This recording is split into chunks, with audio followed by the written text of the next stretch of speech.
आनुवांशिकता chapter के अंतर्गत आज हम पढ़ेंगे मेंडल के नियम। आनुवांशिकता की खोज किसने की थी? मेंडल ने। इनका पूरा नाम है ग्रेगर जॉन मेंडल। अच्छा, एक लाइन और, आनुवांशिकता किसे कहते हैं? एक पीढ़ी से दूसरी पीढ़ी में लक्षणों का स्थानांतरण होना या लक्षणों का स्थानांतरित होने को क्या कहते हैं? आनुवांशिकता कहते हैं। क्या कहते हैं? आनुवांशिकता। और इसका अध्ययन हम जिसमें करते हैं, जिस विज्ञान के अंतर्गत कहते हैं, उसे क्या कहते हैं? आनुवांशिकी। क्या कहते हैं? आनुवांशिकी। ठीक है, आनुवांशिकी के जनक भी कहते हैं मेंडल को। ठीक, चलिए, मेंडल के 3 नियम हैं। पहला प्रभाविता का नियम, एक संकर क्रॉस। दूसरा है पृथक्करण का नियम और तीसरा स्वतंत्र अपव्यूहन का नियम, जिसे हम द्विसंकर क्रॉस भी कहते हैं।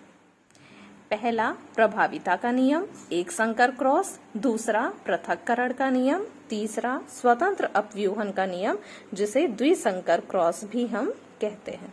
ठीक है, चलिए आ जाइए next page.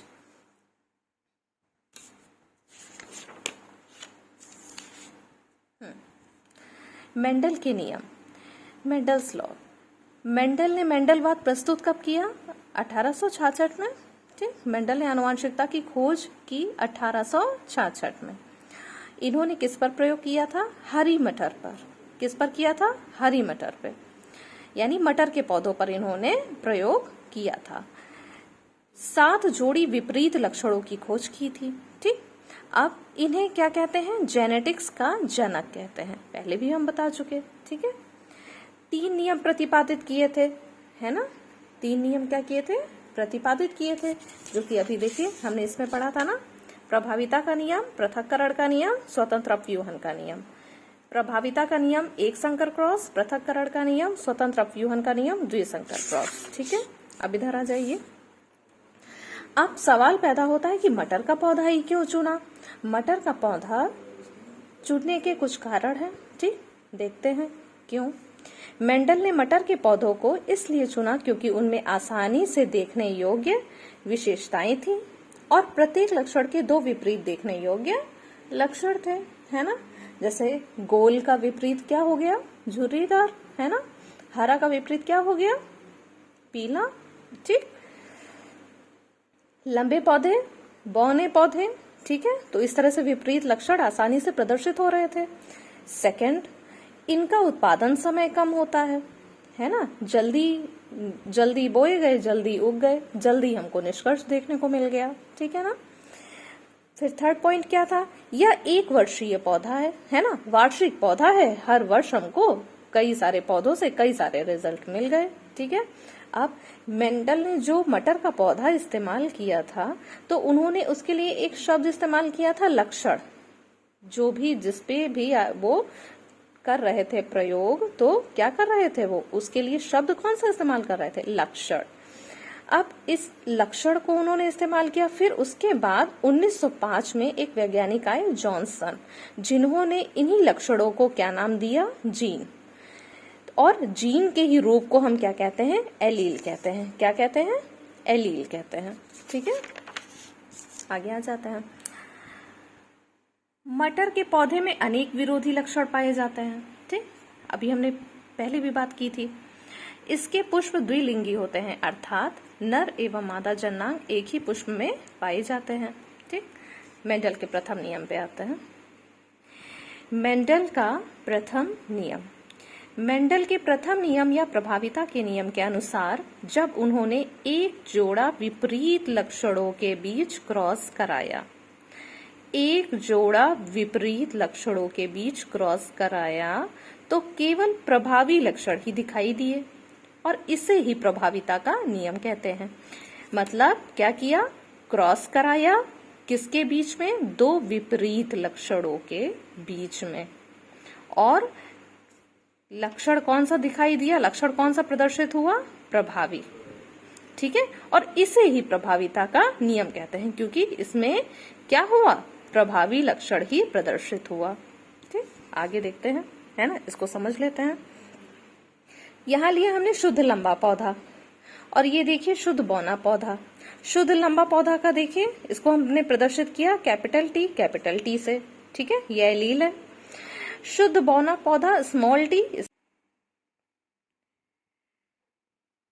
Capital T small T, capital T small T, क्या हो रहा है यहाँ पर? स्वपरागण।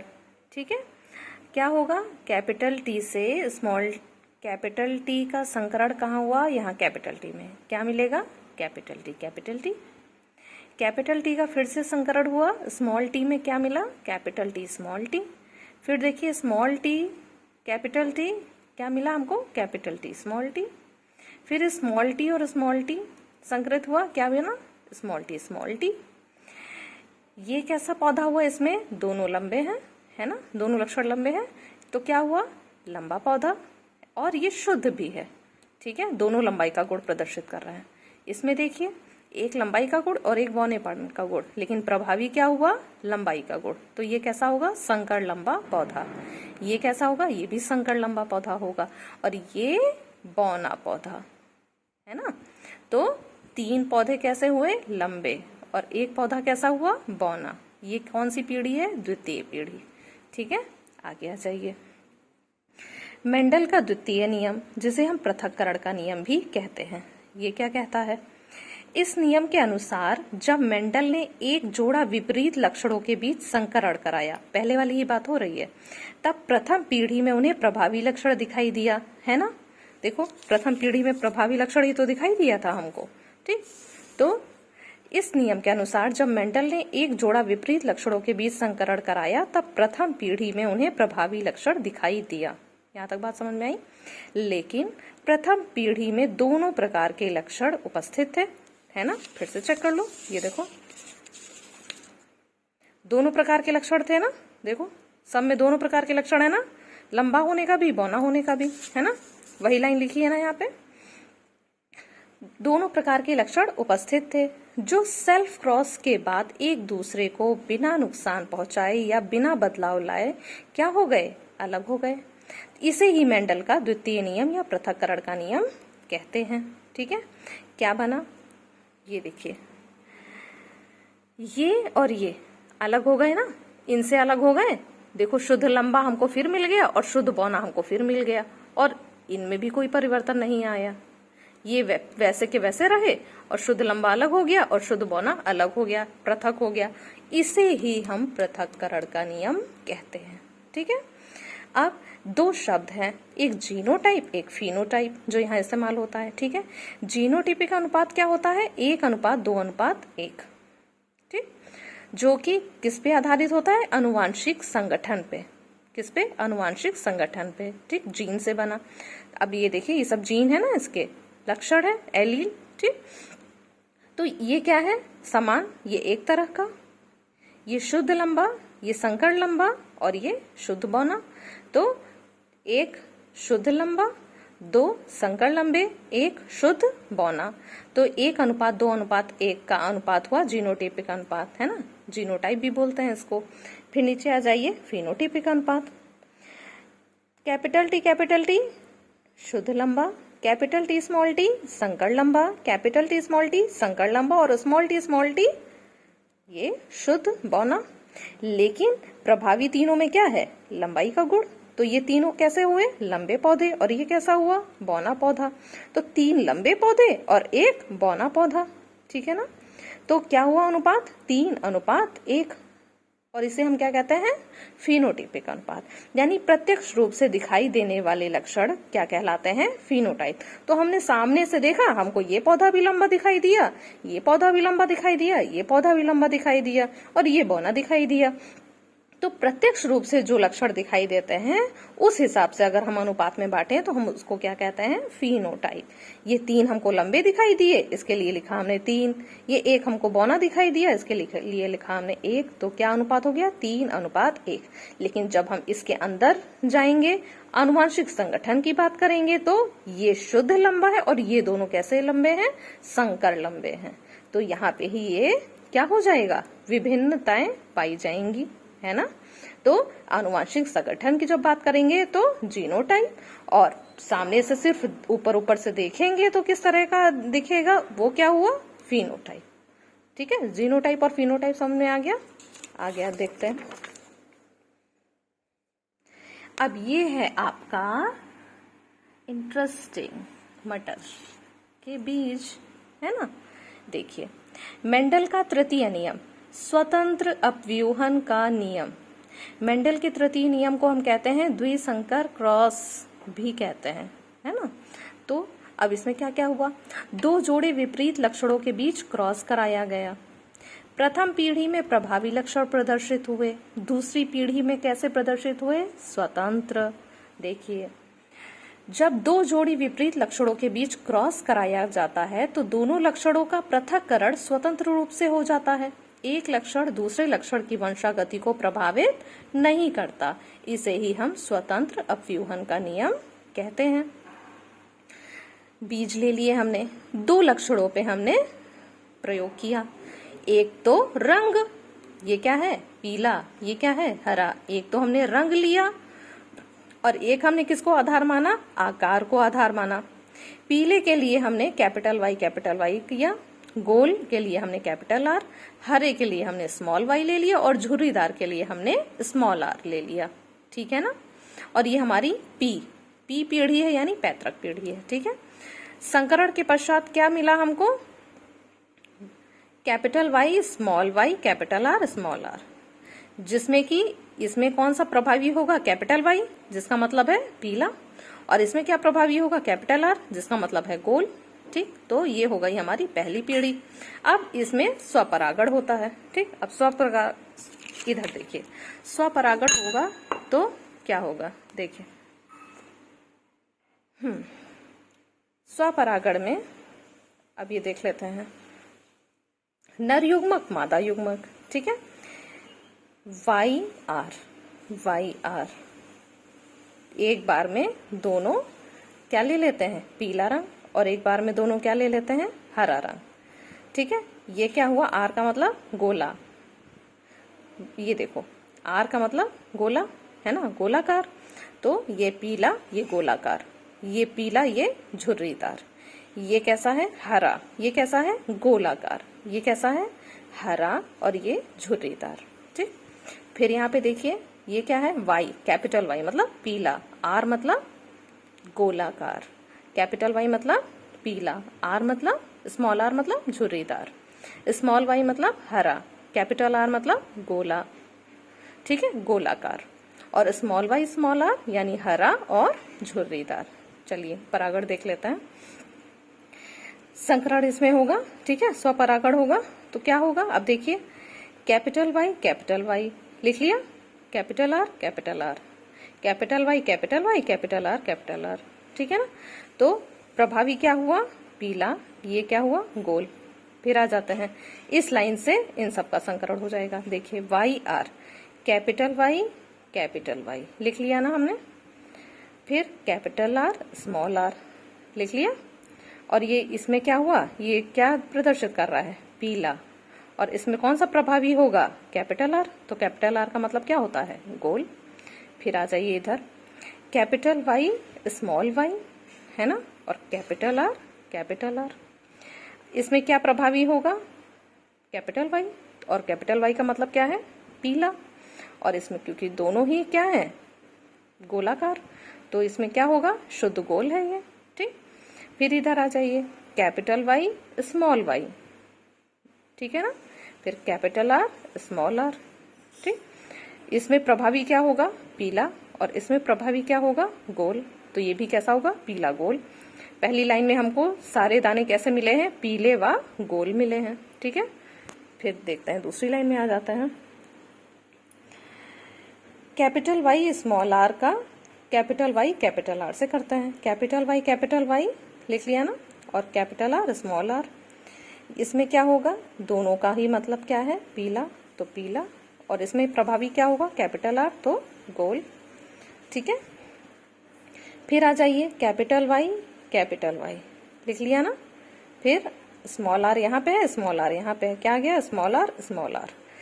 ये दोनों क्या है, ये भी, इसका मतलब भी पीला, इसका मतलब भी पीला, ये शुद्ध पीला हुआ, लेकिन कैसा है, झुर्रीदार, इसका मतलब भी झुर्रीदार, इसका मतलब भी झुर्रीदार, तो क्या होगा, गुण झुर्रीदार होगा। ठीक है, फिर आ जाइए, कैपिटल वाई स्मॉल वाई और कैपिटल आर स्मॉल आर, पीला गोल।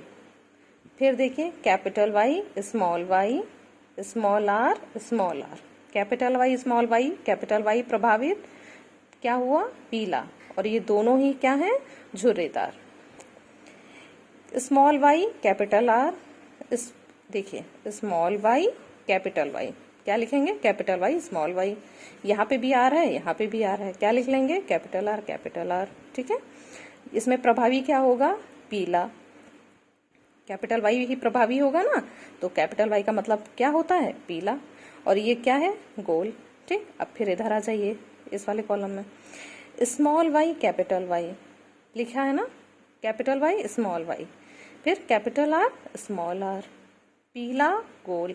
इसमें भी बड़ा वाला प्रभावी होगा, इसमें भी बड़ा वाला प्रभावी होगा, तो क्या हुआ बड़े वाले वाई का मतलब क्या होता है पीला, और बड़े वाले आर का मतलब क्या होता है गोल, कोई दिक्कत। अब फिर इधर आ जाइए, यहाँ पे स्मॉल वाई यहाँ स्मॉल वाई, क्या आ जाएगा स्मॉल वाई, यहाँ कैपिटल आर है यहाँ कैपिटल आर है, क्या आ गया कैपिटल आर, क्या हो जाएगा, इसका मतलब क्या हो गया, क्योंकि कैपिटल वाई का मतलब पीला था और छोटे वाई का मतलब क्या है हरा, तो इसका भी मतलब हरा है इसका भी मतलब हरा है, तो क्या होगा मटर का दाना कैसा होगा हरा होगा, ठीक है। आप देखिए फिर क्या है कैपिटल आर, तो ये भी इसका मतलब भी गोल है इसका मतलब भी गोल है, तो दाना कैसा हुआ गोल। अब फिर यहाँ आ जाइए, स्मॉल वाई लिख लिया ना हमने, कैपिटल आर, स्मॉल वाई का मतलब क्या हो गया हरा, और कैपिटल आर और स्मॉल आर में प्रभावी क्या होगा कैपिटल आर, और कैपिटल आर का मतलब हम जानते हैं गोल, क्योंकि स्मॉल आर का मतलब क्या होता है झुर्रीदार। अब चौथी और आखिरी line, small Y small R, capital Y capital R. पहले ये देख लेते हैं, वाई देखते हैं, कैपिटल वाई स्मॉल वाई लिख लिया ना, फिर कैपिटल आर स्मॉल आर लिख लिया, इन दोनों में प्रभावी क्या होगा कैपिटल वाई, और इन दोनों में प्रभावी क्या होगा कैपिटल आर, तो ये क्या हुआ पीला और ये क्या हुआ गोल, ठीक। अब इधर आ जाइए, कैपिटल वाई स्मॉल आर है ना।